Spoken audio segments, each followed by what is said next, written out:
Knowing about the scale and coordinated manner of this campaign, we're sure that this is not journalism investigation, but provocation with participation of special services of unfriendly countries.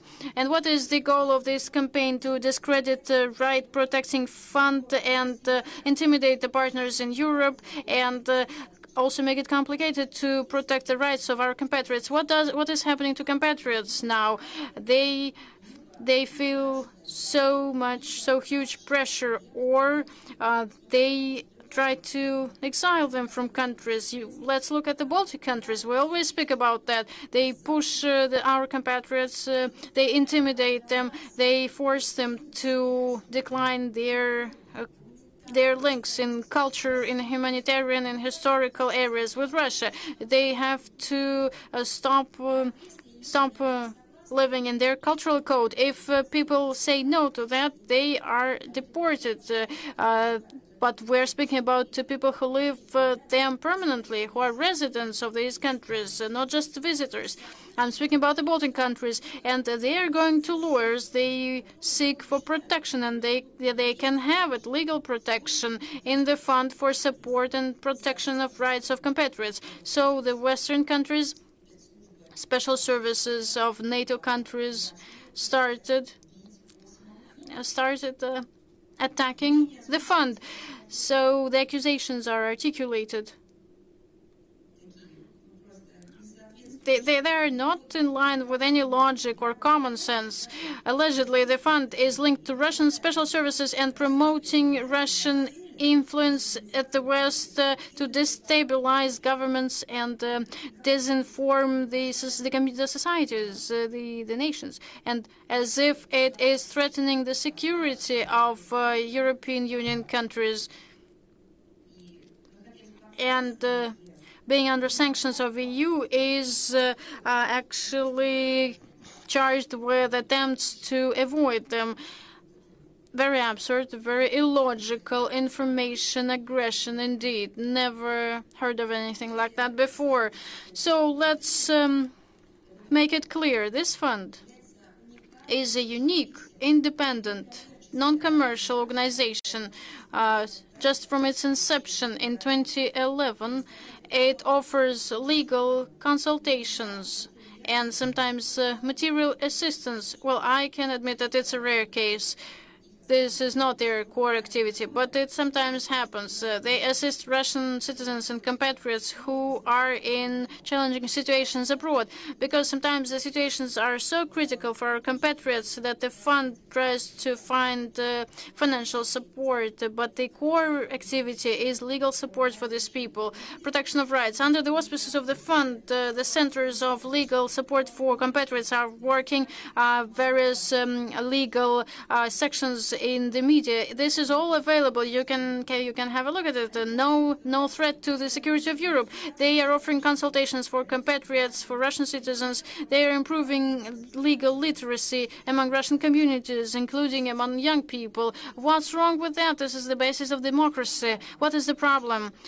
We are speaking about right protecting activities, and that's the key element, as we were told from the West for many years, the key element of democratic structures. Moreover, the fund is fully sticking to its commitments in abiding to national legislations. In the areas where they operate.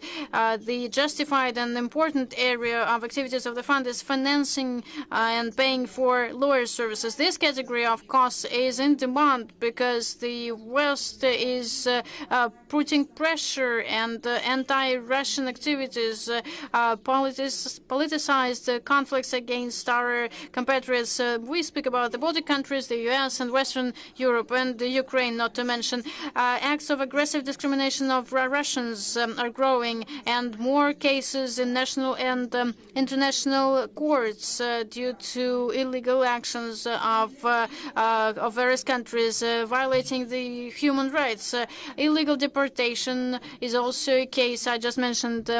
Various violations of ownership rights, also mentioned that a lot, and enhancing the time frame for legal procedures and violating other legal norms norms, with this alleged threat to security, sometimes based on secret confidential data. They start cases against active Russian compatriots. That what is imputed into them? Not specific crime or criminal deeds, but the intention to perform one. Clear enough that people are running for help, and they do find it in the fund. And the fund, to stress, is absolutely open and transparent. Well, I don't know, with full respect, and I think that it's the openness and glassness they publish their documents. They, according to the standards of NGOs in Russia, they fully report in the way they should. So that is why those pseudo-investigators found a lot of information about its activities in Internet.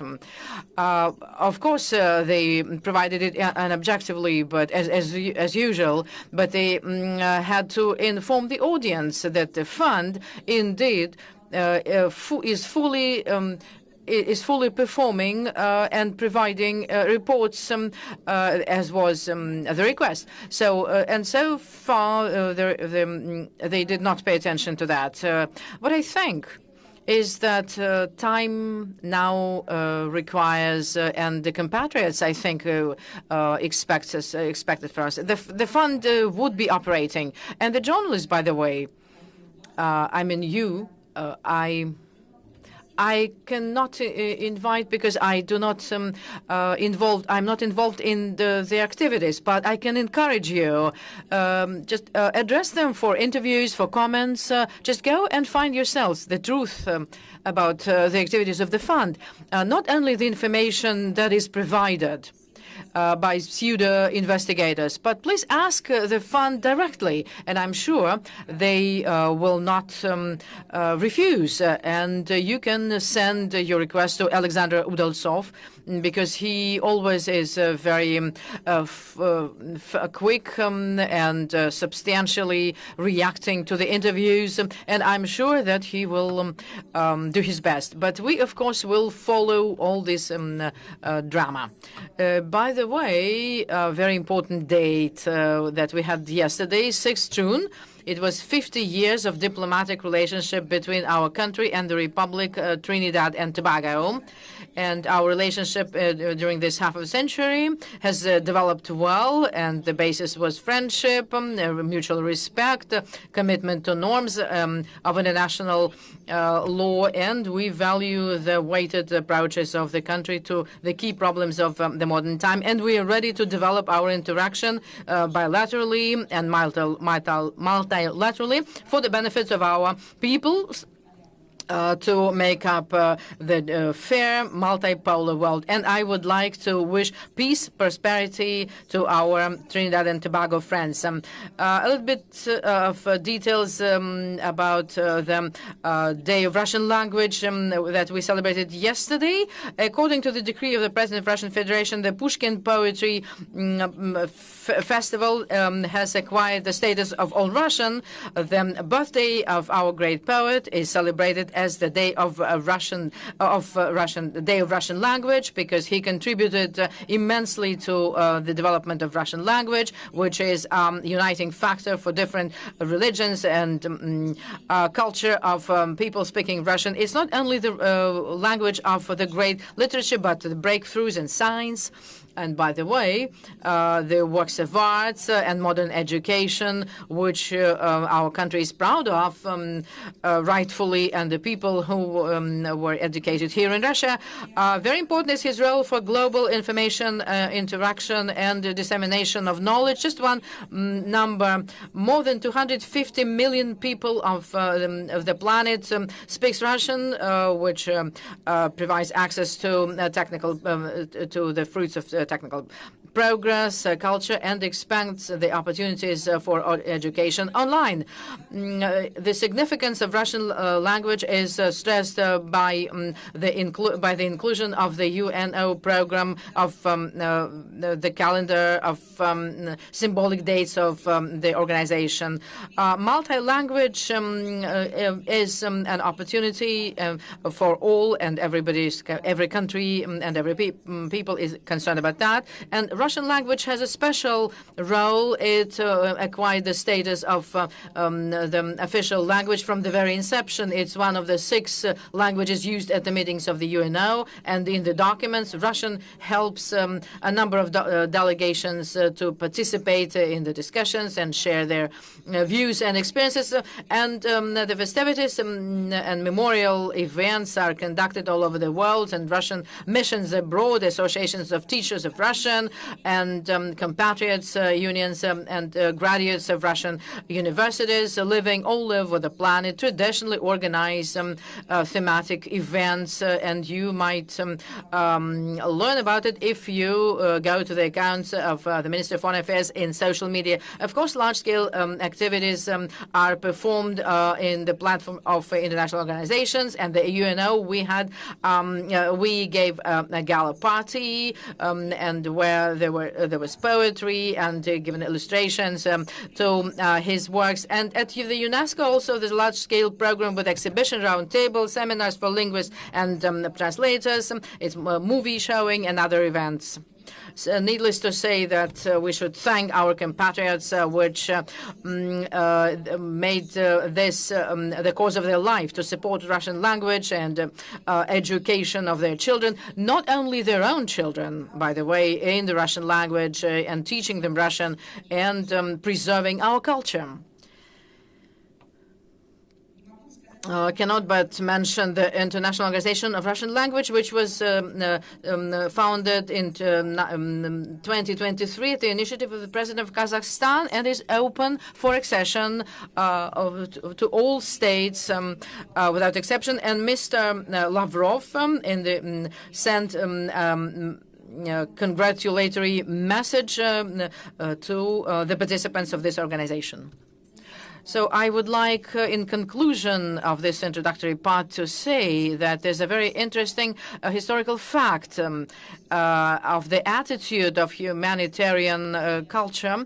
Those who review themselves exclusive and civilized, historical, well, we were talking about the crimes during colonialism, material and moral responsibility in front of the countries they had exploited and peoples they oppressed. One example of the barbaric theft of Crimean heritage during the Crimean War of 1853 and 56. It was occupied. The peninsula was occupied. The way they behaved, so-called civilized Europeans, exactly the same as they are trying to behave now when they are not rebuffed. They are behaving in the same way they did during 1812 Napoleon War.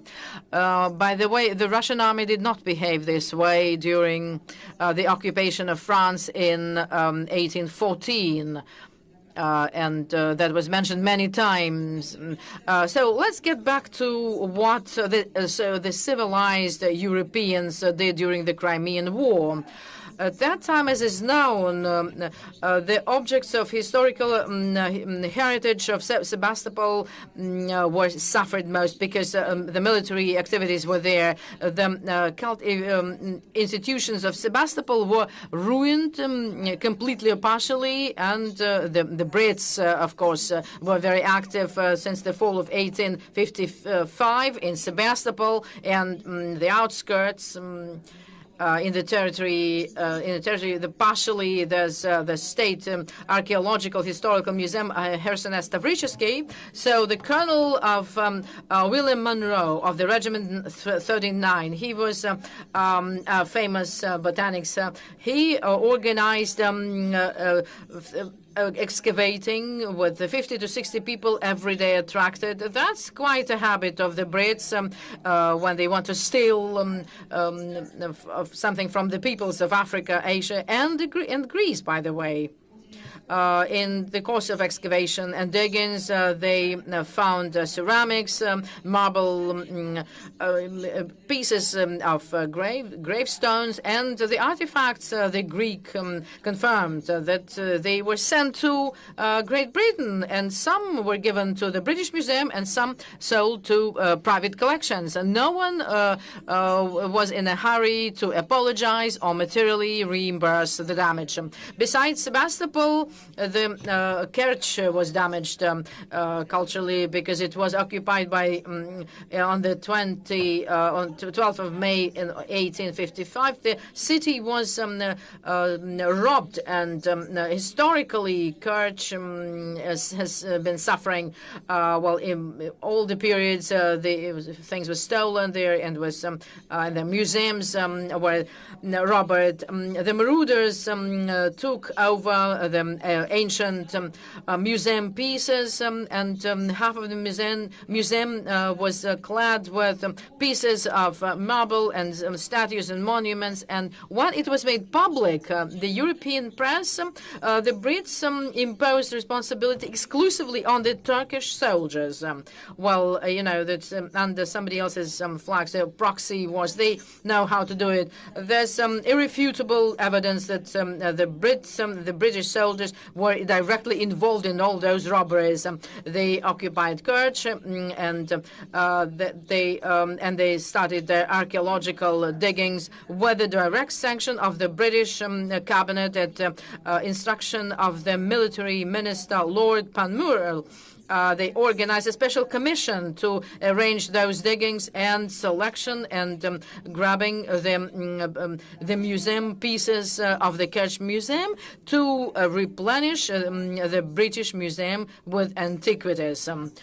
They are still there, by the way, and as a confirmation, we, in the text of today's briefing, will put the links to the exposition of the British Museum. It will be accessible with the text of the briefing the way we usually do. So they were robbing, they were stealing from Sebastopol, Kerch, and they continue to do so. Those who declare that they want to bring in civilization and democracy to those cities, to those regions, and to those peoples, specifically to our people, but actually, as we many times said, they just need our resources.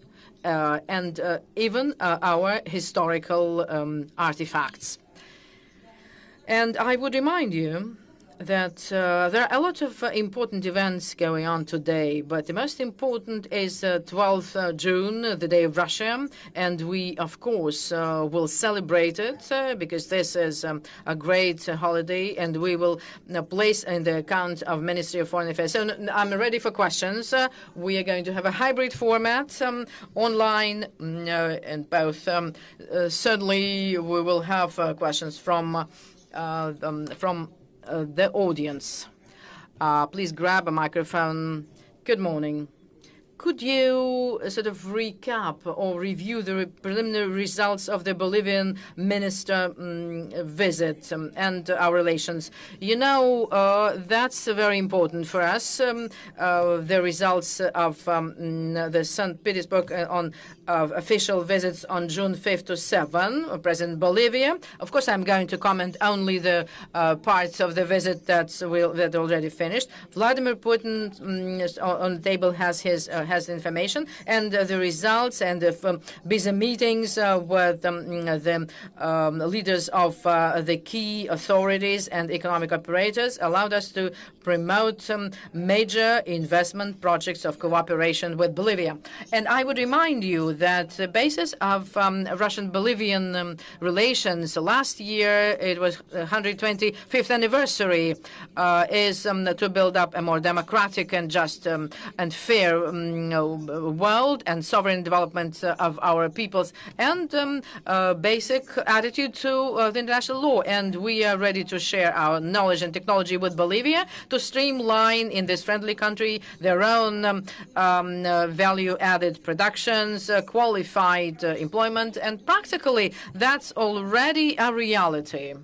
in the nuclear center and nuclear technology development, radiopharmaceutical substances to combat oncology already is there, and another is agricultural processing at a high-tech level. The same approach is applied to Bolivian lithium production development. It's the best technologies and practices of direct and ecologically sound extraction of this precious metal. We think that this will serve a weighty factor to make Bolivia one of the advanced center of production of elements which are so much in demand now. And besides, there's multi-year successful work on Bolivian fields by Gazprom, which is, of course, mutually beneficial, developing very dynamically, aimed at providing sustainable development of gas industry of the country.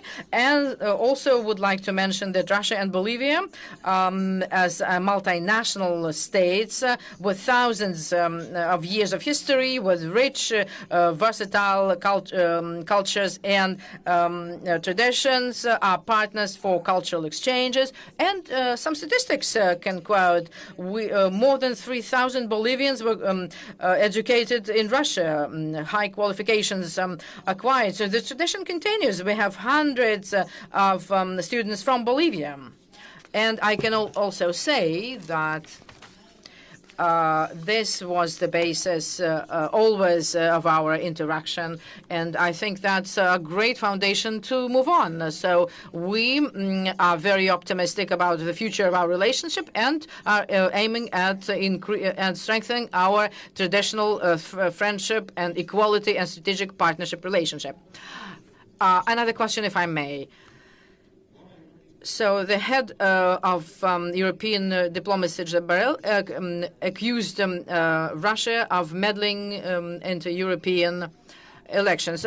We spoke about that many times. The elections to European Parliament, of course, are dirty, not corresponding to the principles the Euro Parliament itself has been declaring for so many times. And we remember how many times those countries were, some countries were accused and criticized for allegedly non-conforming with the principles. Look what's going on now on the verge of the elections. Information campaigns, searches, pressures, spy mania button is on again, looking for a hand of Russia or Peking.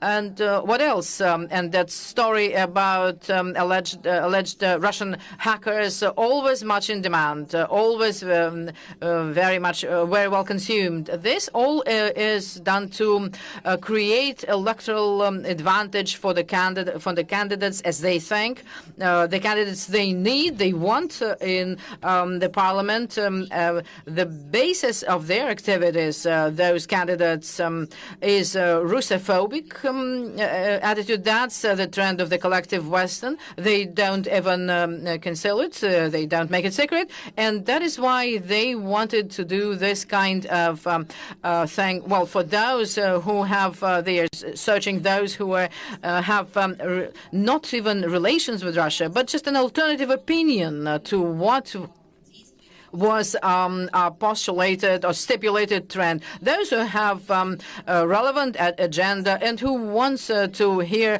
the voice of the people in the parliament and give an opportunity to the people of the countries to be heard with their problems, with their issues, because to listen to them that Moscow is to blame of all. I mean, in the countries of the European Union, they have much more to do because their economies are collapsing. They are not very much sure of their energy future because they are forcefully cut off from Russian energy resources, and they are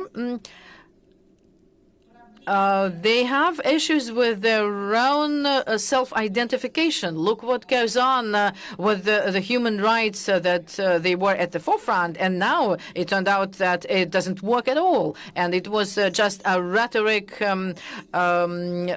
show off. That's what is their values besides multi-genders and sorry for the LGBT agenda. They have nothing to offer either to their own peoples or global community. Everybody's talking about polycentricity, multipolarity, and the basis, the foundation for those new centers which are already there and are going to be born soon. The economic development is at the forefront, scientific progress, and civilization element, of course, culture, historical development, and different values that make up a core for this oasis of global civilization. When a new center, which already is here, or those who will appear in the future, they have things to offer for civilization development. And what can the Western Europe offer now? Okay, fine. Cutting various organs from one place and putting them to the other. Okay, fine, but probably new hormones, medicines, so that these organs, not internal body organs, to feel more comfortable. Okay, fine. Or probably inventing another 100 genders. And what's next? What else? What can they offer? Overcoming crisis? No cases like that where Western Europe could play a role, though they took such commitments. Look at the situation in the Middle East. They were members of the quartet, but they were pushed back, and they are glad that they are pushed by the United States. The situation is catastrophic with the human rights.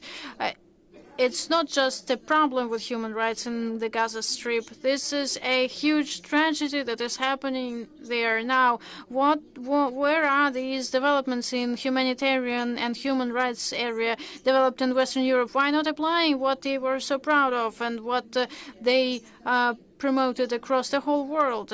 That's where you can say your word. But no, that's the problem.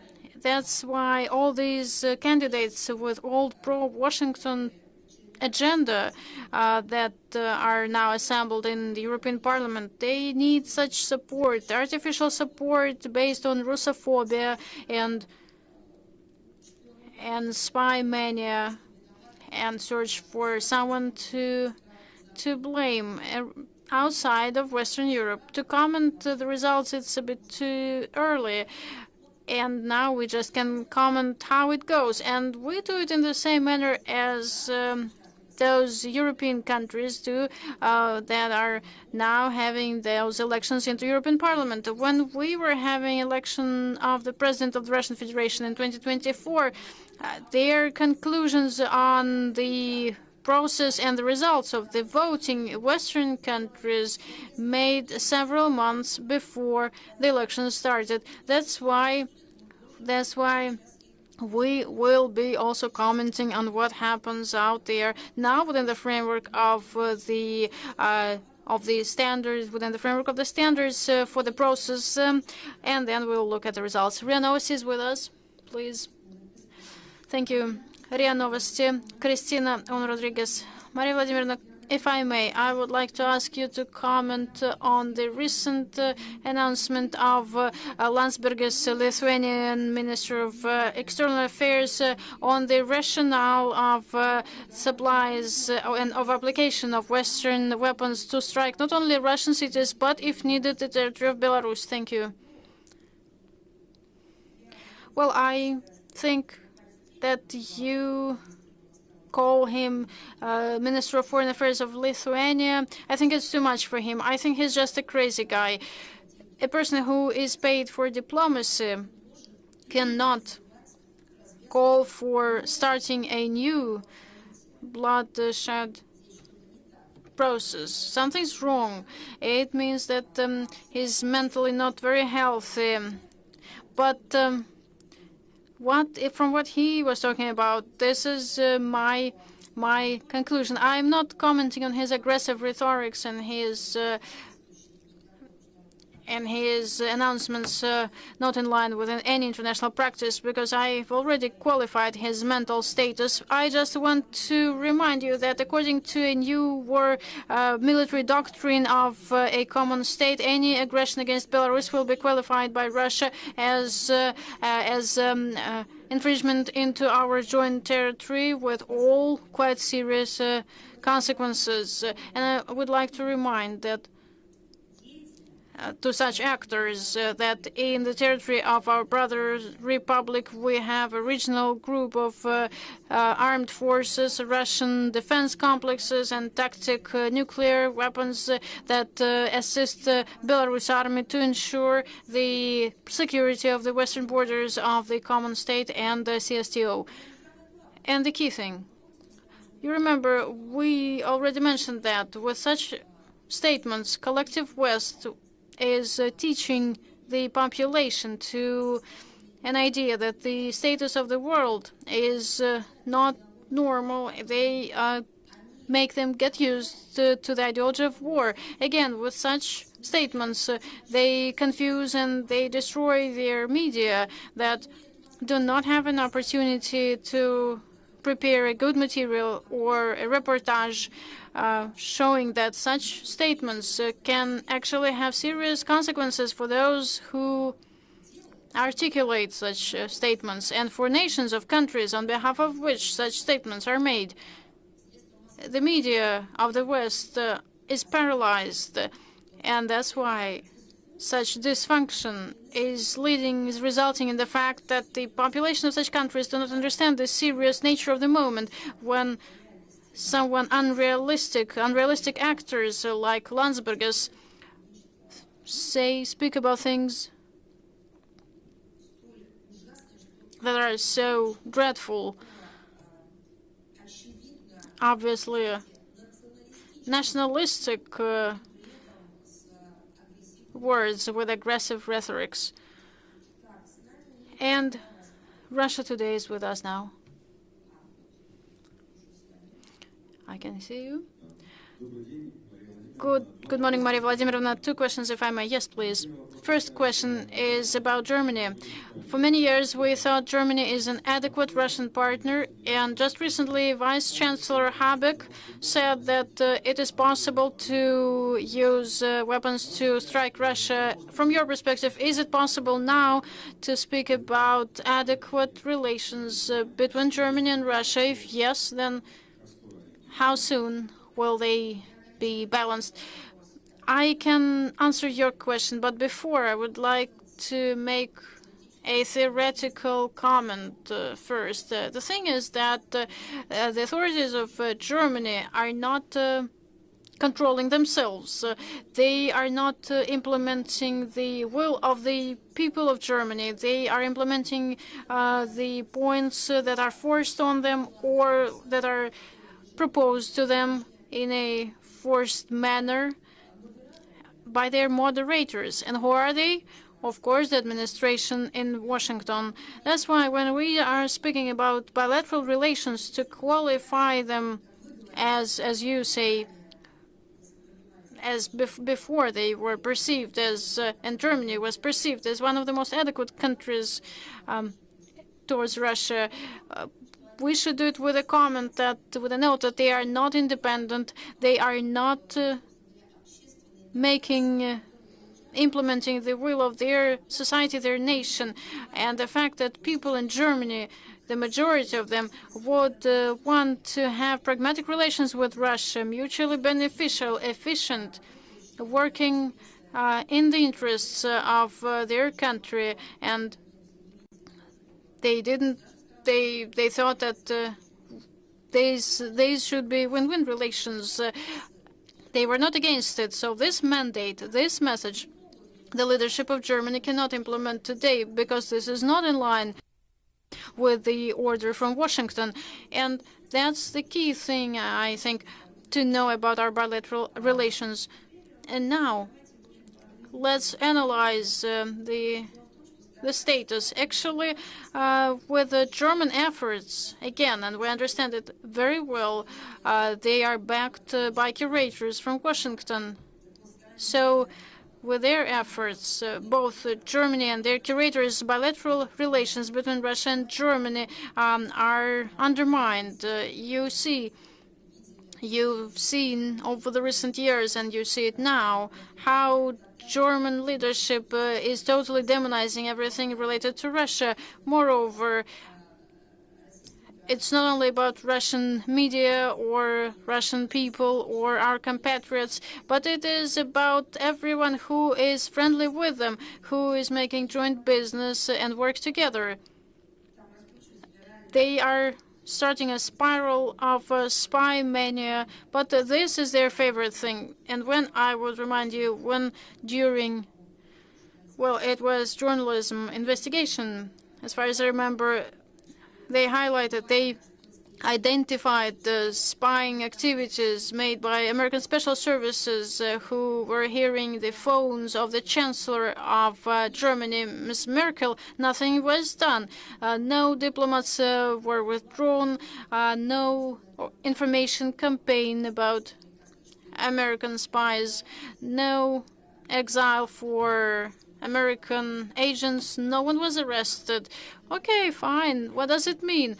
It means that curatorship made by Washington against in Germany is 100% in everything, even in this, in Germany, in ensuring their national security. Talks of German's chancellor is quite sensitive material indeed, but even in this, they do not have an opportunity to manifest independence. And why speaking about other countries then? And the voices to support bilateral relations are blocked immediately. And Berlin said that they share the idea and support the philosophy of strategically defeating Russia, but there is no other question that comes next. What will happen next? What will happen to them? After Germany is, according to requirements and then actions, the United States stripped Germany of stable power resources they received from Russia. Now German businesses are leaving, and then what's next? No one is calculating the consequences of such strategic defeat of our country. It won't happen. Probably they rely on this development, but they should calculate anyway. So with such approach, speaking about any normalization of relations is not the point now. And question number 2, if I may. You already mentioned Moldova or Moldavia, which is represented here by Moldova courtyard, and all participants noticed it. Everyone visited. Have you visited? I didn't pass by, but I haven't yet walked into it. It looks so beautiful, and I think that probably it's very tasty out there. I will visit. Yes, the courtyard is very beautiful and tasty and very hospitable, Moldova style. But just several minutes ago, you mentioned that they are pressing their media, and at night, probably you've seen in social networks, performers came from Moldavia, and they are de-announced, and they are repressive. They are performers. Very bad situation. And everyone going into Moldova courtyard, everyone says, get back to us. But Santos regime tries to bring the country into European Union. So is it only a forced step to get into EU? And as Ellen Short just mentioned, I will scare Romanians in getting to EU. But actually, the European Union is forcibly entering and exiting.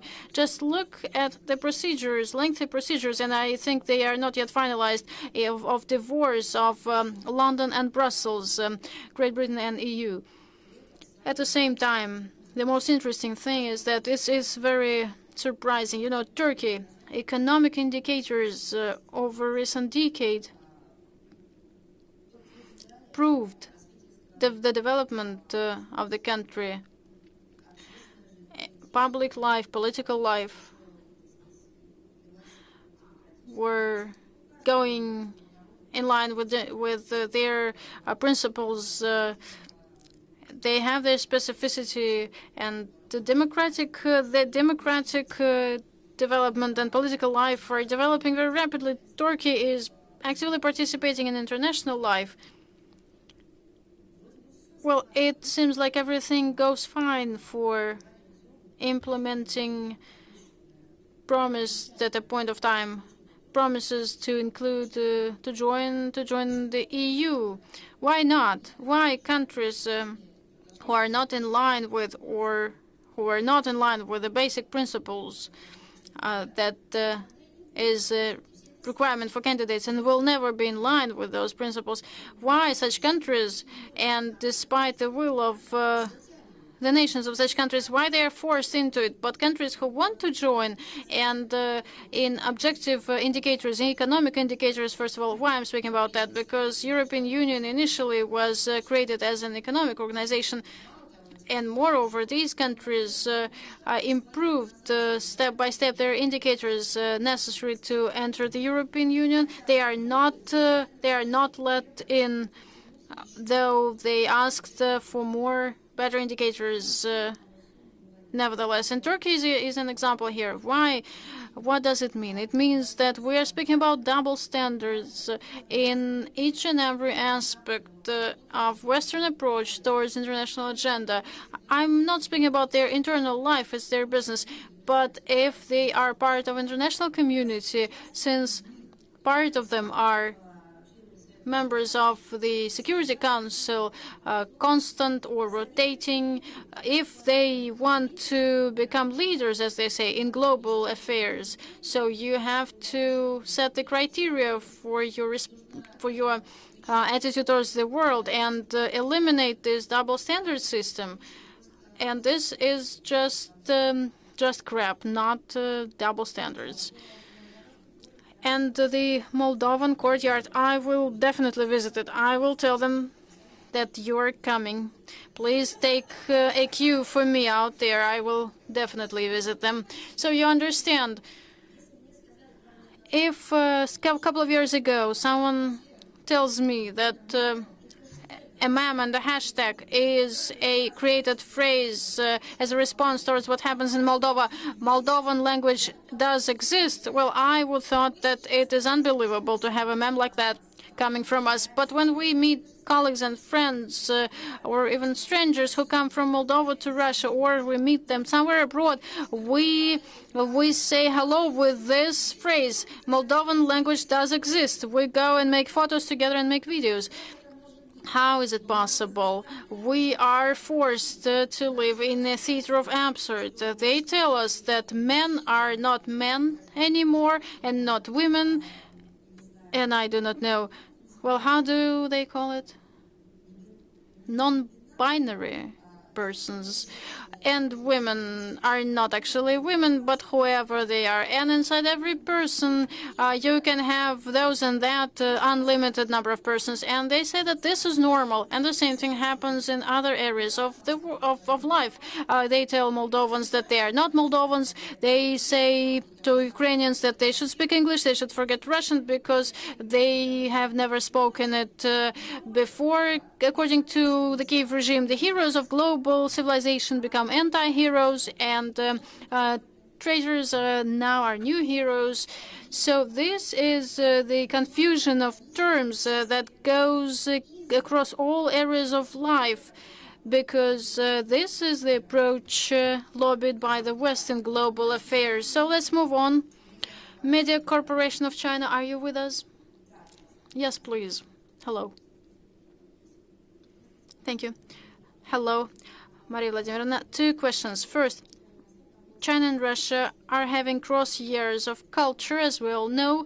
How do you assess the current situation and the prospects of bilateral cooperation between our countries in humanitarian sphere? Thank you. Well, we have relations in humanitarian and culture sphere, and they are important element in our bilateral relations. Our relations are of comprehensive manner. Partnership and strategic strategic interaction and the meaning of such contacts in cultural and humanitarian sphere in strengthening mutual respect is hard to overestimate. Our countries are linked with a lengthy border, joint border, and also friendly cultural ties. Yes, you put it right. According to the instructions of the heads of our countries, 2024-25 are cross years of culture for our countries, and this is the 9th interstate thematic sharing exchange project. Before, we had the years of the Russian and the Chinese languages, year of youth exchange, interregional cooperation, science, innovations, media, tourism, and sport. And this new cross-action cross-activity is contributing to this good tradition, and it is especially important because it is going under the auspices of the celebrating by our countries the 75 years of setting the diplomatic ties.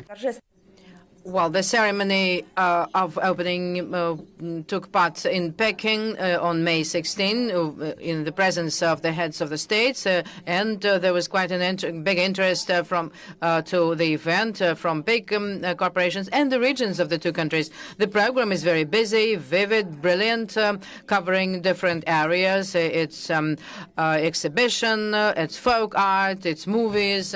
Everyone can find something he likes. So I think that the prospects of such cultural exchanges, they're high and they will be growing year on year. And by the way, in the period of the pandemic, the dynamics of the context, of course, was reduced for reasons we know. Now there's a dramatic comeback to our interaction, exchanges, and contacts. Many outstanding musicians and performers went with concerts to China, and the different exhibitions and shows and a number of other events became very symbolic for our countries.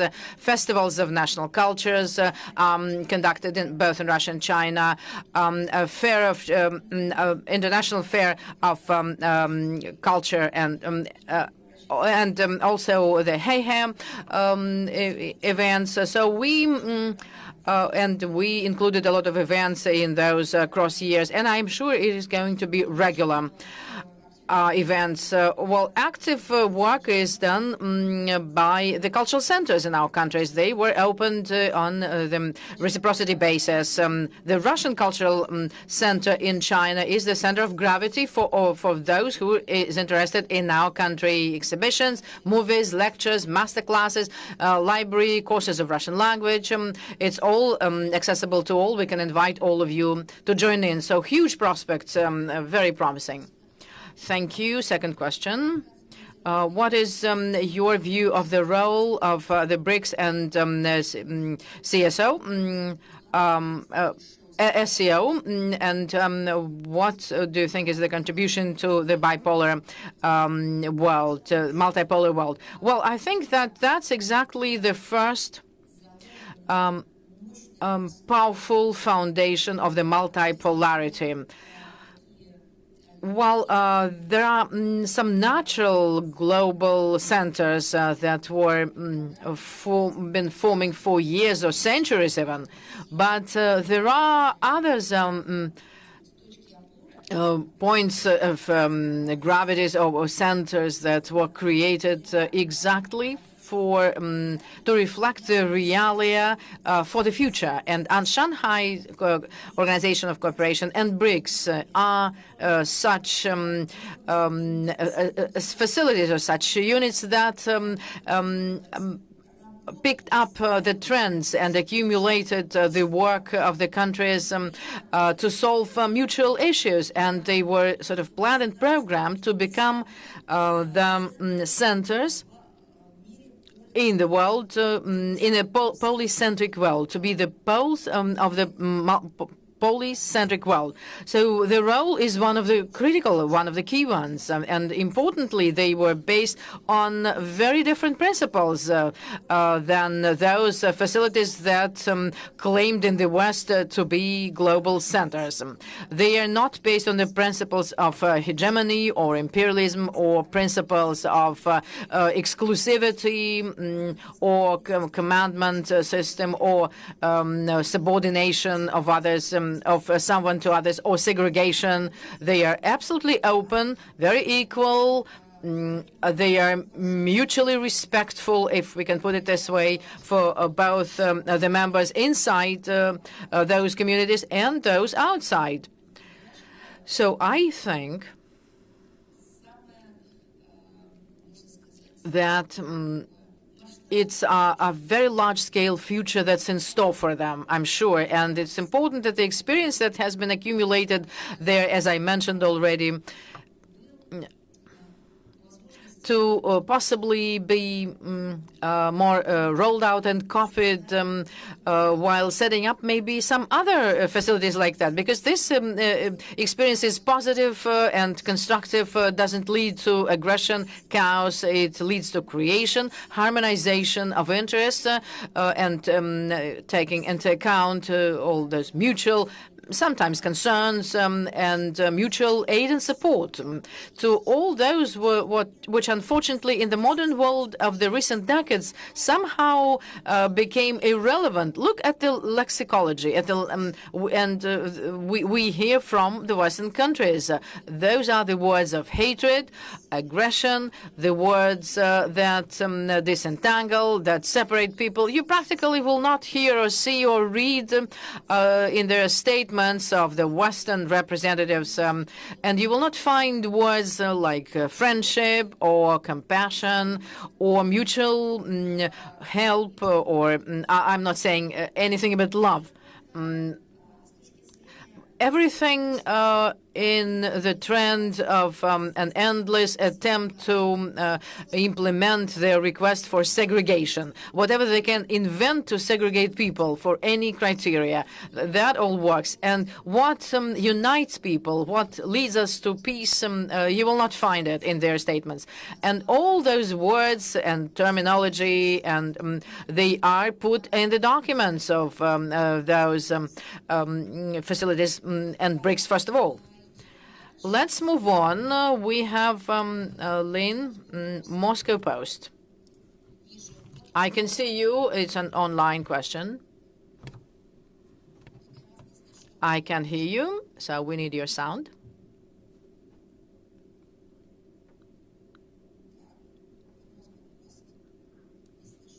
Can hear you, Moscow Post. Can someone help us with the sound? No sound.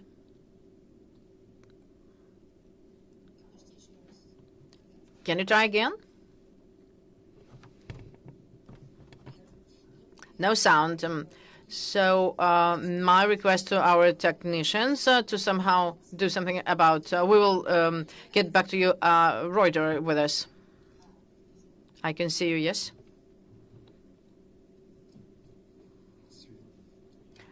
Thank you. Maybe it's a stupid question. Don't hesitate. Okay, I won't. There are traditions you shouldn't reject. Well, whether there were discussions with Washington, maybe in some channels, possible ceasefire in the Ukraine. And if yes, could you give some light? I don't have information like that. I have no information in this respect. If you somehow specify what you mean, maybe we might understand the sources of your information then. If there are details, I will be able to comment. So far, there's nothing I can share with you. Thank you very much. Again, let's try Moscow Post. No sound. Moscow Post, can you hear us? Yes, she can hear us, but we cannot hear her. Okay, let's try someone else. Again, please do something with the sound. We have CBC TV. CBC TV, are you with us? Hi. CBC, Brilliant Islamova. That's I love the sound of your name. Thank you very much. Mr. Galuzin, Deputy Minister, gave an interview to TASS, and he accused Armenia of Moscow was concerned very much about the activities of this mission, whether Russia informed France to curtail the activities of the mission.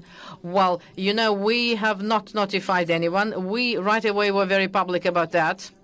I have no doubt that the French diplomats in Moscow not only visit restaurants, I'm sure sometimes they can work. They work, though they limit very much their work time. So actually, exactly because we do have some suspicions as to how qualitatively they perform their work. So right away we started to publicly and openly speak about our negative attitude to the mission of European Union in Armenia. And we commented more than once the confrontation essence of this semi-military presence of EU in the Armenian territory.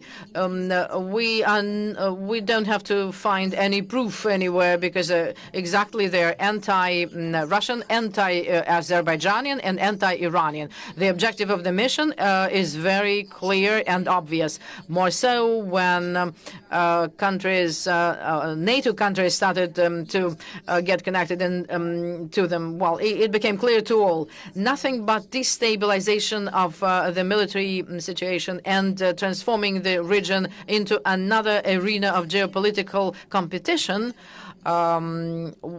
cannot be expected anything from this kind of initiatives. And it's not by incident that I said that another competition arena.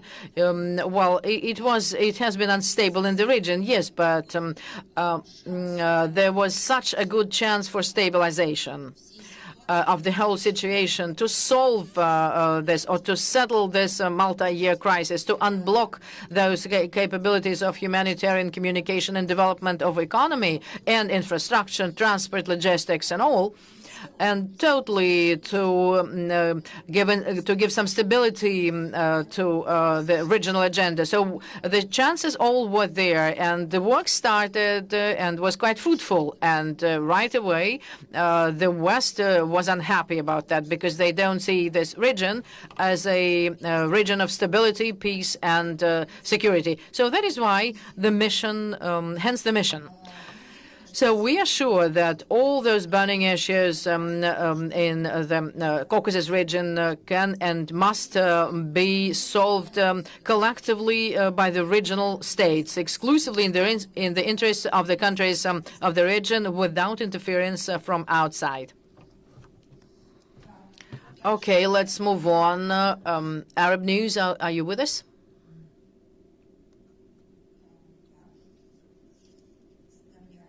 Arab News, are you with us again? No? Okay.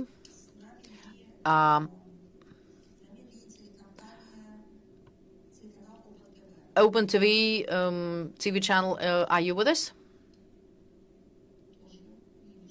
No, can't see or hear them. Okay, Pakistan, PTV, are you welcome? Good morning, Maria Vladimir. Allow me to have two questions. First, recently, Foreign Ministry and Ministry of Justice addressed the President of Russia with a request to exclude Taliban from the list of terrorist organizations. Today, the Taliban representatives are present here at the forum. Is it a signal to the possible satisfaction of this request to exclude Taliban from the list. Let's split the question because while participation is no signal, it's a routine work of interested economic operators in the development of their economy and economic relations, specifically with Russia, and possibly they will find some other partners, not only from Russia. As for the second block of the question, we more than once said that Russia intentionally and consistently developing multi-vector cooperation with current Kabul administration, which has been governing Afghanistan for 3 years almost, working at excluding Taliban from the national terrorist list. Well, it just reflects the recognition of the reality, objective reality that we now have after the flight of USA and NATO from Afghanistan and the collapse of the regime in 2021. It's the reflection of the tasks that they have to solve in the name of stability and safety. Those are the problems that were multiplied by the NATO and Americans during the 20 years of their destructive presence in Afghanistan. And those who require instant solution, it's not an expediency of the moment. It's just exactly what will allow them to solve their relevant issues for the sake of regional stability and safety. Now, not even for bilateral relations, but for the regional safety, because it's part of the global safety, because the problems that were generated from the territory of Afghanistan for many years do impact the situation of stability in the world. Second question, the Minister of Defense, Boris Pistorius of Germany, stated that Germany should make steps to prepare itself for possible war in 2029. What is Russian attitude to this statement? Or is it also a sign that the West, by all means, start the war similar to Second World War? We just said that the leadership of Germany is not independent. Unfortunately, they lost an opportunity to have a sovereign policy inside Germany and outside of it. It means that all those statements are coordinated from Washington. And what Washington needs, another global chaos. And my feeling is that the ideologists of liberal democracy in the United States are just craving for getting Europe involved in the conflict. The current level of problems is not enough for them. They need so big, artificially made competitive advantages, which would provide them postponing their economic collapse for some more time. What is the way to do it? To make European continent confront each other. So those are the facts that are in favor of this kind of analysis. And as for your question as to what Pistorius thinks, well, actually, in my perspective, the German themselves should ask this question of the government. And what does the government of Germany try to get the German people involved? Well, it's clear what they have dragged them out from stable and reliable energy cooperation with Russia. So they have dragged the people out of it, and what they are dragging them in.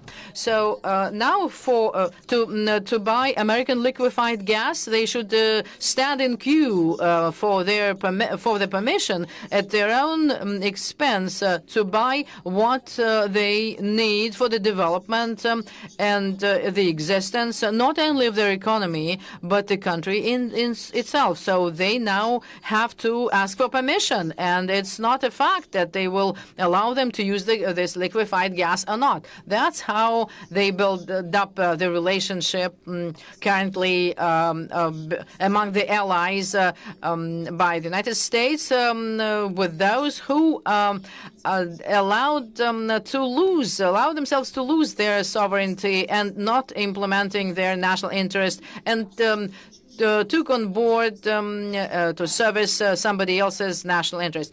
Are we having... Well, we don't have much time left. ORF Radio Austria, are you with us? Yes, thank you. We are here.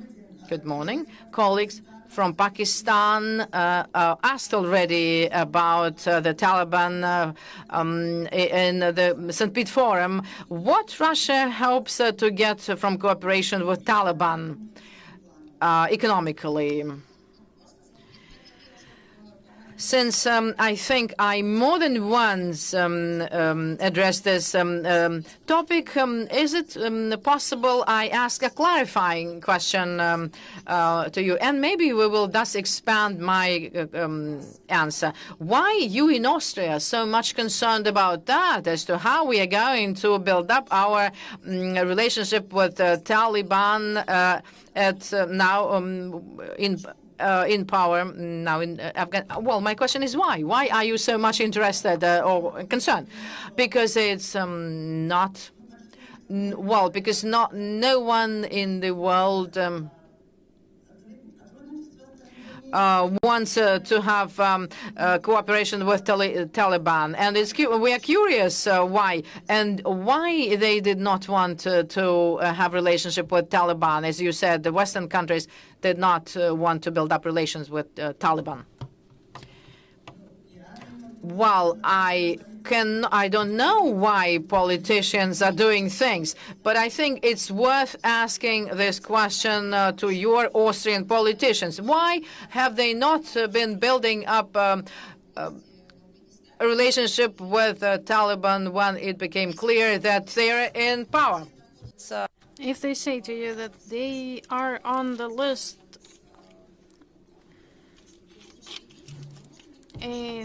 of list dedicated to terrorism activities, you can clarify, your politicians supply money to terrorist Kiev regime, and that's okay. And they are accelerating in these activities. It's not a question to you personally, but to everyone who is offering this theme in this particular manner, seeing agitage and because of such contacts of Moscow. Did I explain it? I can say there were problems emerged in 20 years of NATO presence, and exacerbated the problems existed there before: drug trafficking and organized crime, and also terrorism threat problem. Who can help the region to cope with the problems created by the United States and NATO in Afghanistan? 20 years ago, America went into Afghanistan according to the mandate of the Security Council of the UN to reduce terrorist threat, to fight against it. In 20 years, they never reported to the Security Council on their activities. After 20 years, they just fled the country, leaving Afghanistan and the region's countries face to face with this problem. Who can help us coping with these dreadful threats and challenges? As we see, if United States and NATO countries are willing to do so, at least they announced they fail in that, and they fail in other regions of the world. That's the answer to the question. It's just that, in my opinion, when these questions are articulated, we need to clarify what is the historic background, what are the circumstances, not just try to heat up the theme, saying that, and use the cliche when you describe it. Thank you very much. Let's move forward. Big Asia TV channel. Большая Asia, are you with us?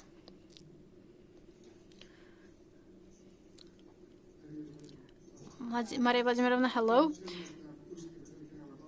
So I'm from the Big Asia TV channel. I live in Moscow more than half of my life, and I think that Moscow is my house, my home. Moscow is the best city of the world is my program where we speak about everything related to Moscow and very strong relations of Moscow with other regions and cities. I broadcasted stories about Moscow diplomacy in Istanbul, Dubai, Baku, China, and other countries. Since the population of cities is growing, I'm interested in how Russia is looking into regional and city diplomacy on the federal level, and how important this type of diplomacy for Russian external policy. What type of diplomacy? Diplomacy of various regions and cities. I mean, how do you see it from the top? You are speaking about public diplomacy. For instance, how the city of Moscow, how it builds regional ties. Regional ties, well, we have an area of activities dedicated to this particular field in the Ministry of Foreign Affairs. The city of Moscow, how it builds regional ties. Regional ties, well, we have an area of activities dedicated to this particular field in the Ministry of Foreign Affairs, and every day they are contacting our constituent entities, and we are in daily regime support them in their international affairs. We also have meetings of regions with the head of our ministry as a council. It is arranged regularly where they discuss global strategic questions of cooperation of regions of Russia with international global partners, including cross-border cooperation, interregional cooperation, and the collective basis cooperation, public society, economy, and a lot of other areas. This is a large cluster. This is a large part of the activities we are doing in the Ministry of Foreign Affairs of Russia. For us, of course, it is very important. Unfortunately, now a block of countries stopped contacts with Russia and Russian regions. I am speaking about the collective West, of course. A lot of projects cut or stopped, and some stop the cooperation in the format of brother cities. But as Mr. Lavrov says, they will go through it and get healthy. So citizens, people will, they really need it. This is about families and historic ties that were built before. And inside countries of collective West, we see how they want to go away from Russophobia. They are tired. They do not want that anymore. But the regimes continue dominating with their anti-Russian agenda. But why should we focus our attention on these negative things while we have colossal, huge opportunities, and we see results of activities in this area with other countries? I just mentioned our cultural ties with China. They are going also on the level of regions. We have a lot of neighboring countries at the south and east with whom we are interacting. But this is not at the border interaction, but this is an interaction on the level of regions and their international activities with countries that share with us approaches towards mutually respectful cooperation on the basis of equality. Another small question. Just recently, my friend from Oxford is now ambassador to Great Britain. Great Britain is perceived as an unfriendly country, but a lot of people are quite friendly. What can we do to feel ourselves welcomed in Russia. What do you mean, sorry? Ambassador and other diplomats, so that they feel welcomed in Russia, feel that they are guests in Russia. Okay, let's do it together. What should we do for an ambassador of what country so that they feel here more comfortable? Well, it is about who comes to us with what. Alexander Nevsky spoke about it. If you come to us with a sword, you will not feel comfortable here. If you come to us with an open heart, with interesting projects, who come to us with respect towards our nation, our country, will also feel welcomed. They will feel at home. We will feed and give you drinks and even give you shelter. Thank you.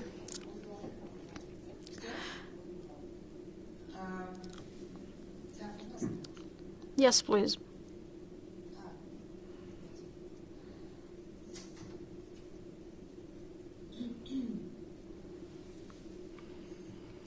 Hello. Sekendobe. African Media, For You Media Africa from Cameroon in Central Africa. I have two questions that I will ask in French and will be translated in Russian. Première question, madame. Avec les relations aujourd'hui qui s'approfondissent entre la Russie, mais aussi le continent africain, est-ce qu'il n'y a pas de possibilité pour la Russie d'ouvrir des banques en Afrique pour faciliter les transactions financières et économiques et surtout sans intermédiaire? First question. Considering deepening relations between Russia and Africa, do you look into an opportunity to open up a representative of a Russian bank in Africa to ease financial and economic operations without intermediaries? As for opening a rep offices of banks, Russian banks in African countries, we do not cross out such opportunity for cooperation, but it depends not only on Russia, but the interest of African partners and legal specificities of national legal and regulation basis. We need to understand also the amount of efforts to be spent by the West to prevent such developments.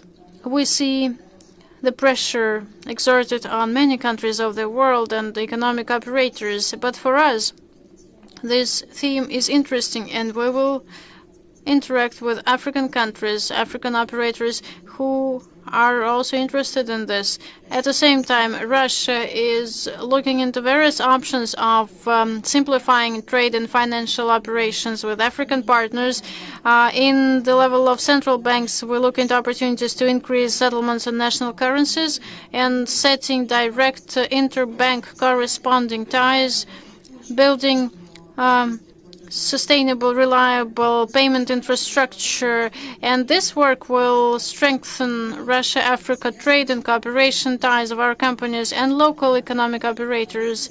Russia is interested in development of multipolar, mutually beneficial trade and finance relations with African countries, and the leadership of Russia during Russia-Africa summit and during the meetings of ministers of foreign affairs of our country with African countries, we again can repeat that we're ready to work with the African continent to improve sustainability and the security of trade exchange between our countries. And again, I would like to refer to the announcement made by the Russian Federation President Vladimir Putin at plenary session of the summit Russia-Africa.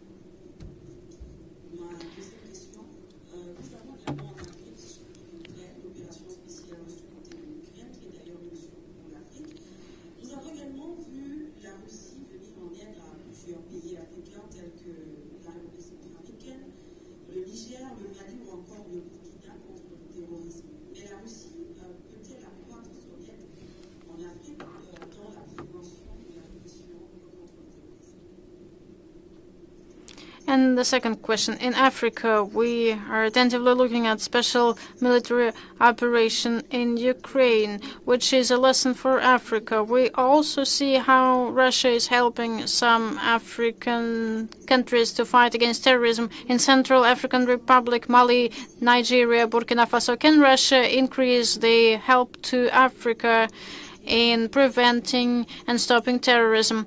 First of all, we are very thankful for your balanced assessment of the developments happening in the world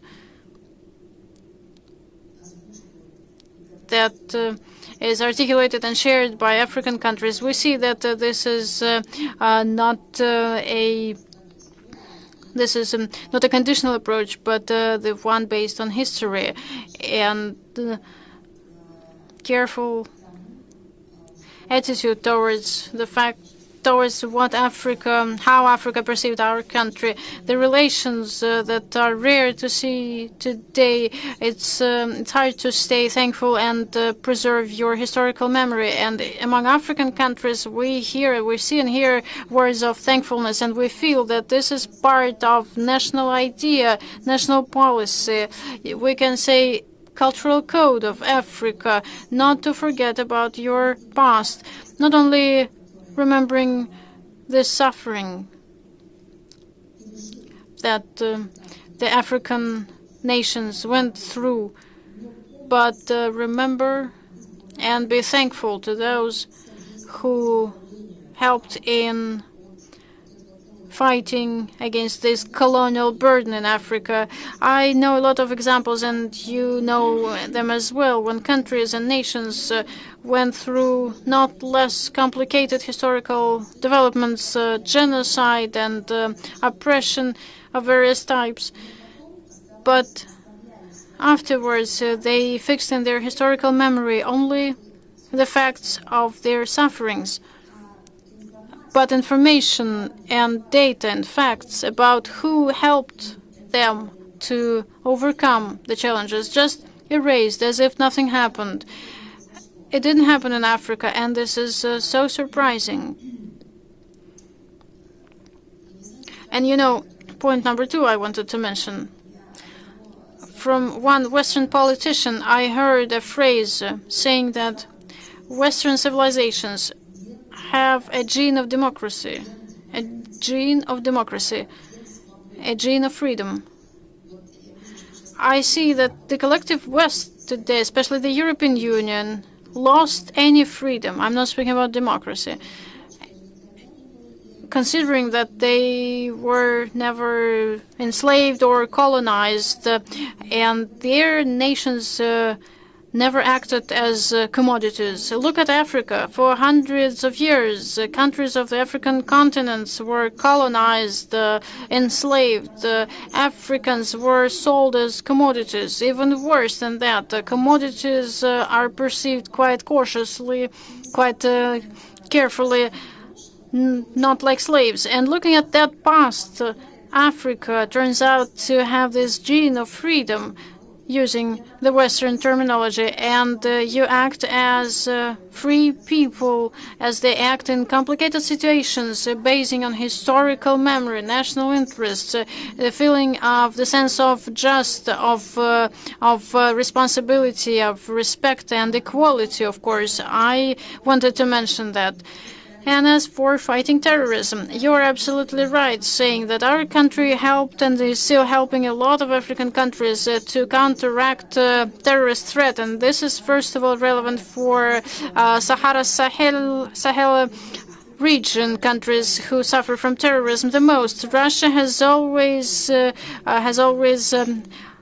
responded to requests of official authorities of countries, and we will continue cooperation and our assistance to countries in preparation of the armed forces and military forces, law enforcement, and we'll continue to develop our scientific and technical military cooperation with the countries of the continent. And we see how valued it is among the countries of Africa. I mean, I'm speaking about the results of such cooperation between our countries. And we are also very serious about cooperating with African countries in fighting terrorism.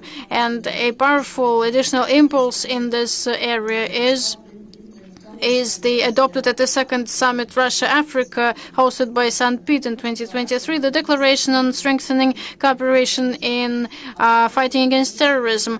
And as for the 9 to 10 November this year, the meeting in Sochi, the first ministerial conference Russia-Africa, will plan to discuss also joint steps in counter-terror activities, and special thematic events will be arranged. Russia will continue increase practical cooperation, training and preparation of law enforcement and legal bodies of countries of Africa to counteract modern challenges on multilateral and bilateral basis. And in this context, we want to mention the successes and prospects of a project initiated by Russia, UN Unit for counteracting terrorism and supplies of armaments.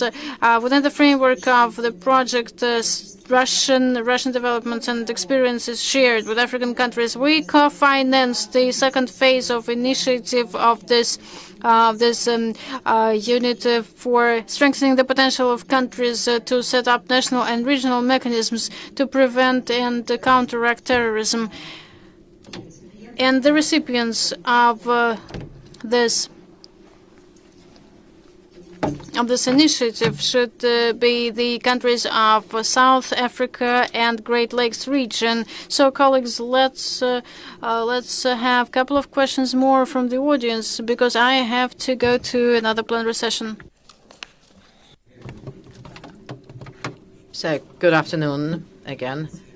What's your view of the relations of Russia and Arab countries at the present time? So it's not a short or idle question. Well, of course, promising bilaterally and multilaterally. You have a big potential of development in economy, finances, security, international, humanitarian spheres. And we can see that that's joint interest, mutual interest.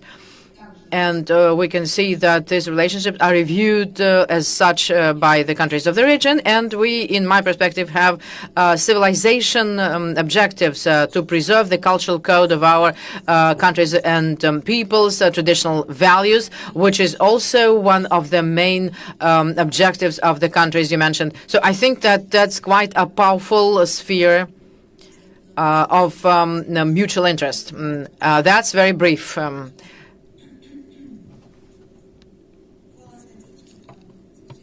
So, the voice of fatherland. So, do you think that Russia should get aligned on the use of nuclear weapons with former Soviet republics?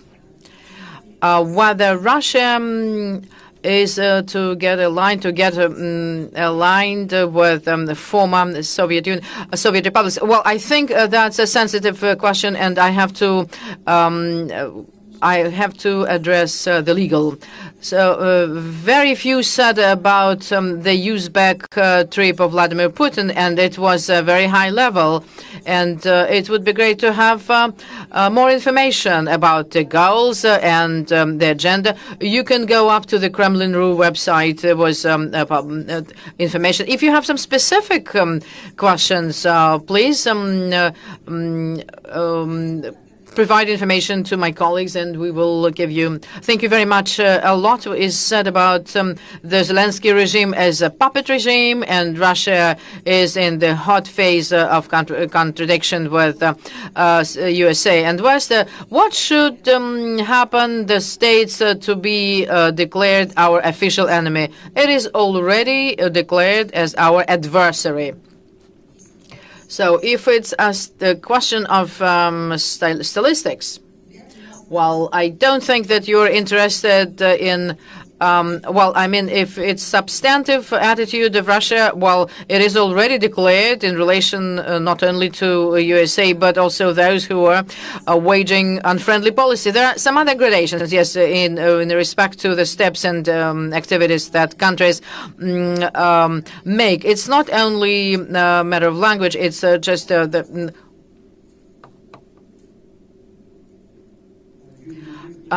National Business Year, well, a little bit of positive.